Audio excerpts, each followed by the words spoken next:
Do you think the people in this picture are unusual? Don't jump to conclusions. In this video you will see much more unusual, bizarre, and strange circus people who shocked absolutely everyone.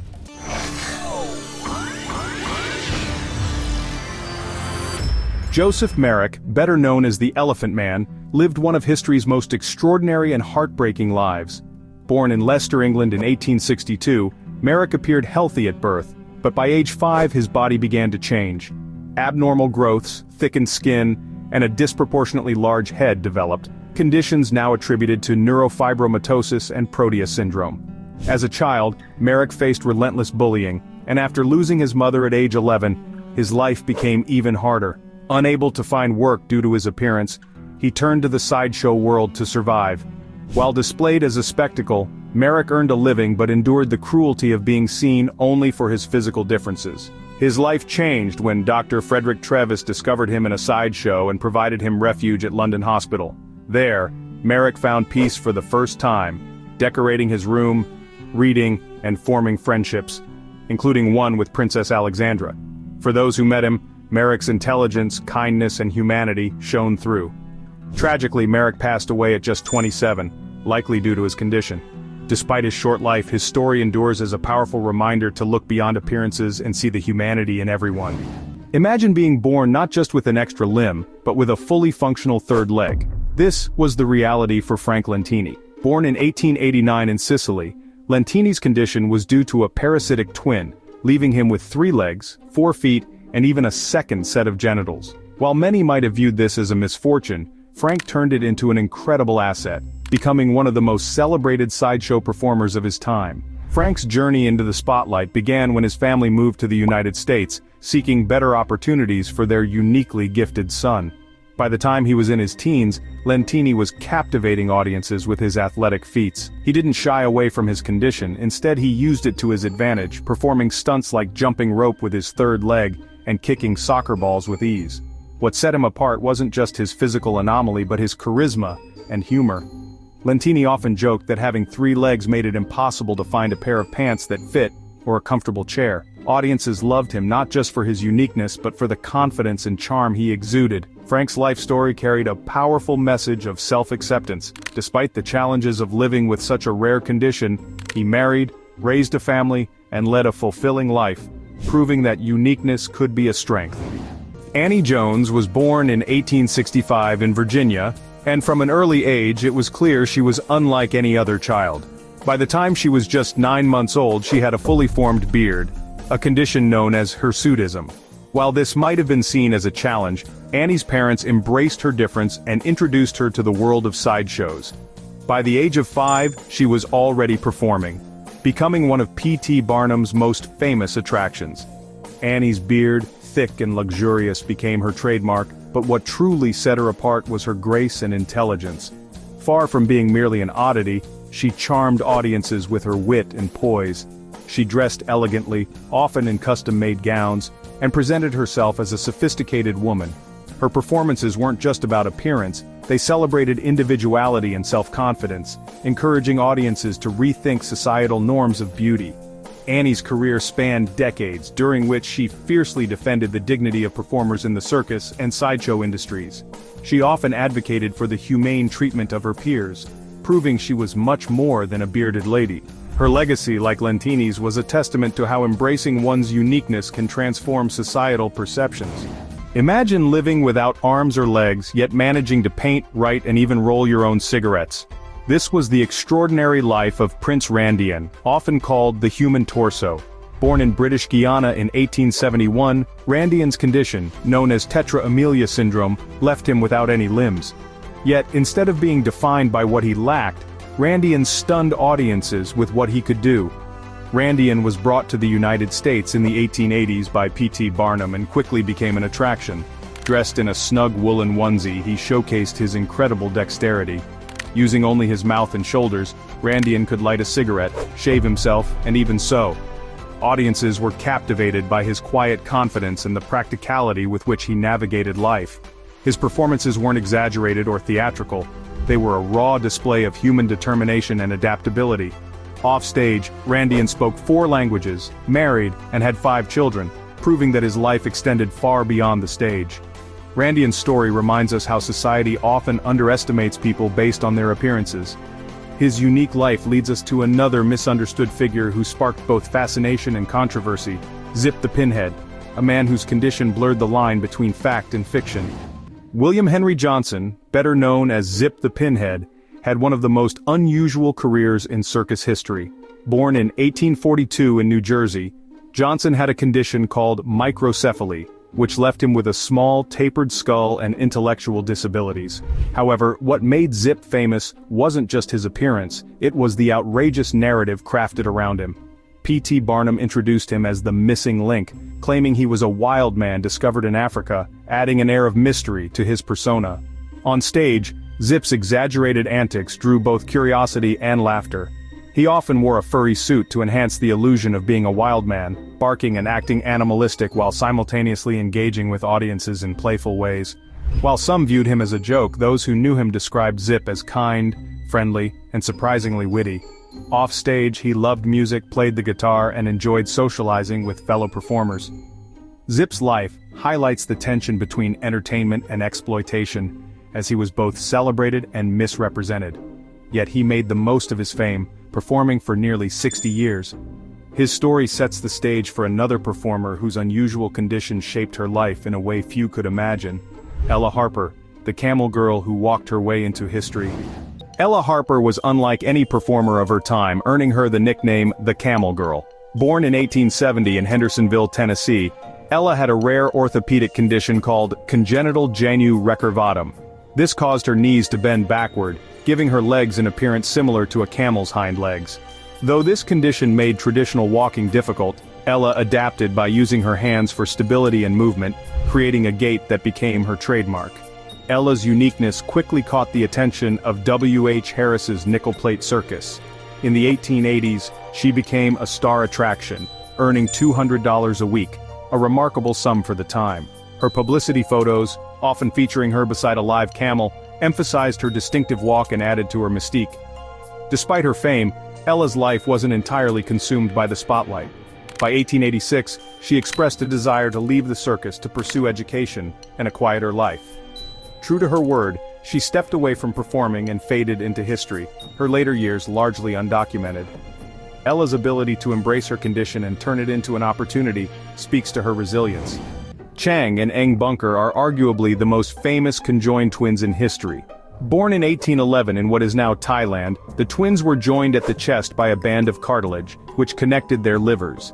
Their unique condition was so rare that it coined the term Siamese twins, a name that endures in medical terminology. Despite their physical connection, Chang and Eng were remarkably independent, each possessing his own personality and interests. The twins were discovered by a British merchant and brought to the United States in the 1820s, where they became celebrated performers. Their act showcased not just their physical connection, but also their individual talents, including acrobatics and public speaking. Over time, they took control of their own careers, leaving behind managers to build a fortune through self-managed tours. In a surprising twist, they retired from show business in the 1830s, bought a plantation in North Carolina, and became U.S. citizens. Chang and Eng's lives weren't without challenges. They married sisters, had a combined total of 21 children, and navigated complex family dynamics while literally being inseparable. Their story is a testament to adaptability and ambition, paving the way for conversations about individuality within physical connection. From their success, we now turn to the life of Fannie Mills, whose unusual condition earned her the nickname the Ohio Bigfoot Girl. Fannie Mills was known by a striking and unforgettable nickname, Ohio Bigfoot Girl. Born in Ohio in 1859, she had a rare condition, likely Milroy disease, which caused severe swelling in her legs and feet due to lymphedema. What truly captured attention, however, was her unusually large head, which contrasted sharply with her petite frame. Her appearance drew widespread curiosity, and she became a notable figure in sideshows during the late 19th century. Fanny's condition made daily life difficult, but her time in the spotlight gave her a sense of purpose. She performed at state fairs and other public events, often displayed alongside objects or comparisons to emphasize her unique features. Sideshow posters emphasized her enormous feat, even offering a fine farm to any man who would marry her. though the truth of these claims was often fabricated for publicity. While little is known about her personal life, records suggest she eventually stepped away from public exhibitions, preferring a quieter life away from the gaze of curious crowds. Fanny's story highlights the fine line between fascination and exploitation, a theme echoed in the life of Johnny Eck, who was also celebrated for his remarkable physicality, but used it to carve out a career that extended far beyond the sideshow world. Johnny Eck was more than just a sideshow performer. He was a multifaceted artist and entertainer whose unique physique never defined his ambitions. Born in 1911 in Baltimore, Maryland, Johnny was born with sacral agenesis, a rare condition that left him with a fully developed upper body but no legs. His strikingly symmetrical and athletic torso earned him the nickname the Frog Boy, but Johnny saw himself as much more than a curiosity. Johnny's career began in traveling sideshows, where he performed acrobatics and stunts that showcased his upper body strength. He could walk on his hands with incredible agility and even pull himself up onto platforms with ease. But his talents didn't stop there. Johnny had a passion for art and became an accomplished painter, musician, and puppeteer. His big break came in 1932 when he starred in the cult classic Freaks, where his charm and talent earned him a lasting legacy. Despite his fame, Johnny lived a grounded life, running a photography studio with his twin brother and engaging with his local community. His story is a testament to living beyond societal expectations, embracing individuality to its fullest. Crau Farini's story is one of intrigue, science, and the blurred lines between fact and fiction. Born in Laos in 1876, Crau had hypertrichosis, a condition that caused excessive hair growth across her face and body. Her appearance, combined with her unusually flexible joints, made her a subject of fascination for scientists and the public alike. When she was just a child, she was brought to Europe by Carl Hagenbeck, a well-known animal dealer and sideshow promoter, and soon found herself displayed as the missing link. Promoters claimed Crau was evidence of Darwin's theory of evolution, suggesting she was a living example of a transitional stage between apes and humans. She was taught English and European manners, which only added to the mystique of her act. Crau performed in circuses and sideshows, where she impressed audiences with her intelligence and wit. Unlike many performers of her time, Crau seemed to embrace her role, even dressing elegantly to challenge perceptions of what was considered normal. Myrtle Corbin's story is as fascinating as it is unique. Born in Tennessee in 1868, Myrtle had a rare condition called dipygus, which resulted in her being born with two fully formed pelvises and an extra set of legs. While her additional legs were smaller and not functional for walking, her unusual anatomy made her an object of intense curiosity. By the time she was 13, Myrtle had joined the circus, billed as the four-legged girl from Texas. What set Myrtle apart wasn't just her condition but the way she owned her differences. Audiences marveled at her cheerful demeanor and her willingness to share her story. She would often wear dresses tailored to highlight all four legs, making her performances both anatomic exhibits and personal statements. Despite the sideshow's exploitative nature, Myrtle was well compensated, earning a comfortable living and achieving fame in her era. Later, she married and had 5 children, further defying societal expectations of what someone with her condition could achieve. Myrtle's life was a testament to normalcy coexisting with the extraordinary, an idea also embodied by Ella Ewing, a towering figure whose stature brought her both fame and challenges. Ella Ewing, known as the Missouri Giantess, was one of the tallest women in recorded history. Born in 1872 in LaGrange, Missouri, Ella's growth began to accelerate unusually after the age of 7, due to a condition now believed to be gigantism. By the time she reached adulthood, Ella stood at an astounding 8 feet 4 inches tall. Her height drew attention wherever she went, but it also brought significant challenges, including finding clothing, furniture, and even homes that could accommodate her size. Initially reluctant to enter the public eye, Ella eventually joined the circus circuit, where she found fame and financial independence. She toured with major shows, including Barnum and Bailey, earning enough money to provide for her family and build a home customized to her needs. Despite her fame, Ella was known for her humble and kind nature, endearing her to both fans and locals in her Missouri community. Ella's life was a balance of overcoming difficulties and embracing opportunities, much like Myrtle Corbin. From her remarkable stature, we now turn to Charles B. Charles B. Tripp, known as the Armless Wonder, was a man who redefined what it meant to be self-sufficient. Born in 1855 in Ontario, Canada, Tripp was born without arms but developed extraordinary skills using his feet. From a young age, he refused to let his condition limit him. By using his toes with incredible precision, he mastered tasks most people accomplish with their hands, such as writing, painting, and even shaving. His talents not only amazed those around him, but eventually led him to a career that showcased his abilities to thousands. Tripp joined P.T. Barnum's Circus, where audiences marveled at his artistry and dexterity. He could cut paper into intricate designs, create stunning hand-lettered signs, and even build furniture.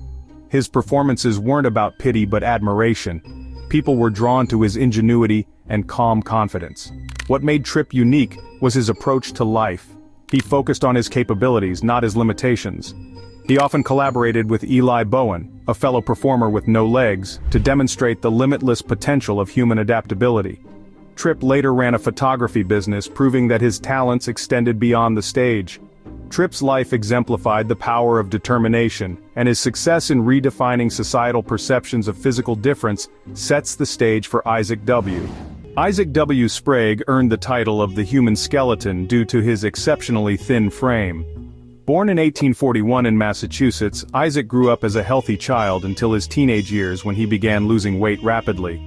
Despite consuming a normal diet, he was unable to maintain body mass, eventually stabilizing at just 43 pounds while standing 5 feet 6 inches tall. Modern experts believe Sprague may have suffered from an undiagnosed metabolic disorder that caused his body to burn calories at an abnormal rate.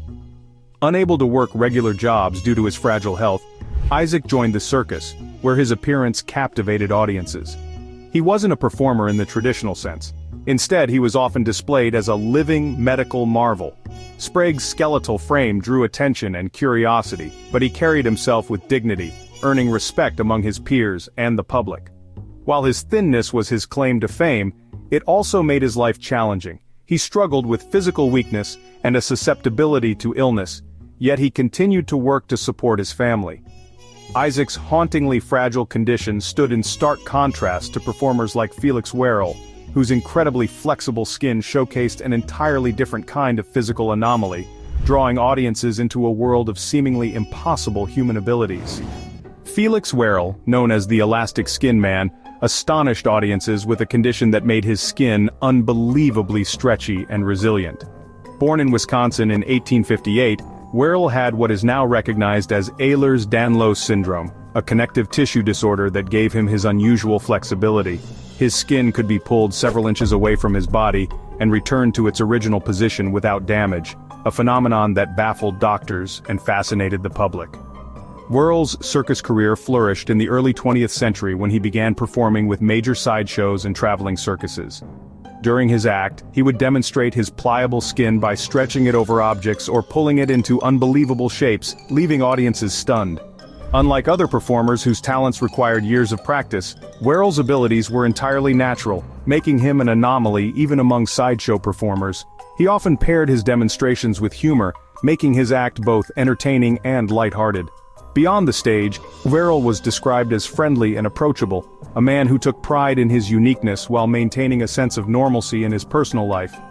His condition, though fascinating, had its drawbacks, such as fragile joints and a heightened risk of injury. But Werrell rarely spoke of these challenges. Instead, he focused on using his natural talent to bring wonder to audiences. Felix's remarkable elasticity was a reminder of the endless diversity in human anatomy, paving the way for other performers with unique conditions to share their gifts. Charles Stratton, better known as General Tom Thumb, wasn't just a performer, he was a global sensation who reshaped perceptions of dwarfism in the 19th century. Born in 1838 in Bridgeport, Connecticut, Charles stopped growing after his first year, eventually standing just 25 inches tall as an adult. His small stature was due to a form of proportionate dwarfism, which was exceptionally rare, and made him a curiosity of his time. When he was just 4 years old, showman P.T. Barnum discovered him and saw immense potential in the young boy's charm and intelligence. Under Barnum's mentorship, Charles became General Tom Thumb, a larger-than-life character. He was dressed in military-style uniforms, performed comedic sketches, and sang songs on stage. By the age of 5, he was touring internationally, performing for royalty, including Queen Victoria. Audiences were captivated not just by his size but by his stage presence. He was funny, quick-witted, and utterly confident. Over the years, Charles added more elaborate acts to his repertoire, including impersonations of Napoleon Bonaparte and Hercules. Beyond the stage, Charles led a relatively normal life. He married Lavinia Warren, a fellow performer and proportionate dwarf in what was dubbed the wedding of the century, attended by thousands. Though he achieved immense wealth and fame, Charles remained grounded, earning respect not only for his talent but for his professionalism. That's about it. Write in the comments which of these people impressed you the most. For more useful information, watch other videos.